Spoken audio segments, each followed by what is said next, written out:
السلام علیکم ورحمۃ اللہ وبرکاتہ۔ استاد جی میں دو کوشچن کرنا چاہوں گی آپ سے، ایک تو ایز اے مدر اور دوسرا سوال میرے بیٹے کی طرف سے ہے۔ تو جیسے کہ الحمدللہ جو مدرس اسلام کو پریکٹس کرنے کی کوشش کرتی ہیں اور بچوں کو بھی کوشش کرتی ہیں کہ وہ چلیں دین کے راستے پر، لیکن بچے نماز بھی پڑھ رہے ہیں الحمدللہ، باقی بھی قرآن کی تلاوت بھی ہے اور باقی بھی نیکی کے کاموں میں کوشش ہے، لیکن اللہ اورینٹیڈ لائف نہیں ہے۔ یعنی مجھے لگتا ہے کہ اس کی وجہ ظاہر ہے پیئر پریشر بھی ہوتا ہے، سوشل میڈیا کی بہت زیادہ انوالومنٹ آئی تھنک ہے۔ تو وہ خواتین یا وہ پیرنٹس جو کہ خود پریکٹس تو کرتے ہیں لیکن ان کے بچوں کو بھی وہ چاہتے ہیں کہ پریکٹس کرے دین کو، بچے بھی کرنا چاہتے ہیں، لیکن ایک یعنی کھینچا تانی کی کیفیت ہے کہ دین کے راستے پہ اللہ اورینٹیڈ لائف یا رسول اللہ کی سنت کے مطابق زندگی گزارنا، یا وہ کلچر جو کہ یورپین کلچر ہے اور جس سے ساری یوتھ افیکٹ ہوئی ہے اور وہ چاہتے ہیں کہ اس کو بھی۔ تو اس بیلنس کو کس طرح سے مطلب مینٹین کیا جائے، وہ بہت مجھے اس کی تکلیف ہے کہ کس طرح سے وہ ایک ماں جو یا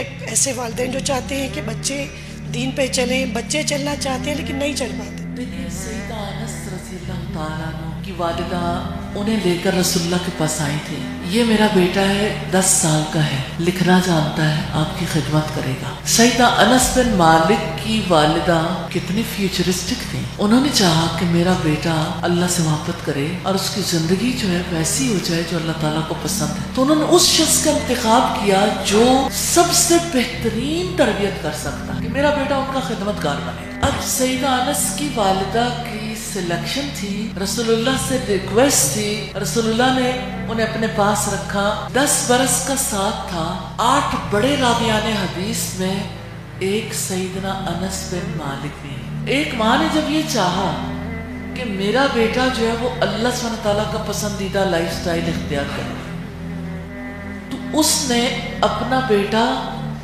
اللہ کے رسول کو دیا۔ ہم اپنے بچے کس کو دیتے ہیں؟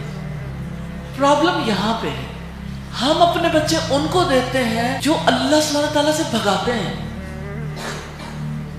تو ہم کہتے ہیں کہ وہ اللہ کے راستے پہ آئے، کھینچ کے لاتے ہیں اور وہ انہیں بھگا کے کسی اور طرف لے جاتے ہیں۔ تو وہ بچے بیچارے جو ہے نا وہ ایسی کیفیت میں ہے، ایمان مجھے روکے ہے تو کھینچے مجھے کفر، کعبہ میرے پیچھے ہے کلیسا میرے آگے، کیا کریں بچے؟ یہ تو صورتحال ہم نے پیدا کی، اور یہ ہم سب ماں باپ ہیں جو چاہتے تھے کہ ہمارے بچے اعلیٰ تعلیم یافتہ ہو جائیں، زیادہ اچھی ڈگریاں لے لیں اور وہ زیادہ بہتر طریقے سے دنیا کو برتنے کے قابل ہو جائیں، دین ہم انہیں سکھا لیں گے۔ لیکن انفارچونیٹلی وہ ایسی چیزیں سیکھ گئے کہ پھر ایمان والی مائیں تڑپتی ہی رہ گئی، کیونکہ وہ اس میدان میں اکیلی ہیں، جبکہ دوسری طرف کا قلعہ ہے جو بہت مضبوط ہے، جتھا ہے مضبوط، تو وہ جتھا کھینچ کے لے جاتا ہے۔ پرابلم یہ، اب ماں کیا کرے؟ ایک تو اللہ سبحانہ تعالیٰ سے توبہ کرنے کی ضرورت ہے، دوسرے دوستیاں بدلنے کی ضرورت ہے، جو کہ ہے کافی ٹف کام۔ سجدوں میں اللہ سبحانہ تعالیٰ سے بچوں کی دوستیوں کے لیے دعا کرنے کی ضرورت ہے کہ یا اللہ انہیں اچھے دوست دے دے، اور ایسے فورمز بنانے کی ضرورت ہے جہاں پہ بچے اکٹھے ہوں، بچوں کی ایکٹیویٹیز رکھی جائیں، مل کے بچوں کے لیے کوشش کریں۔ یہ آلٹرنیٹ ایفرٹ ہے۔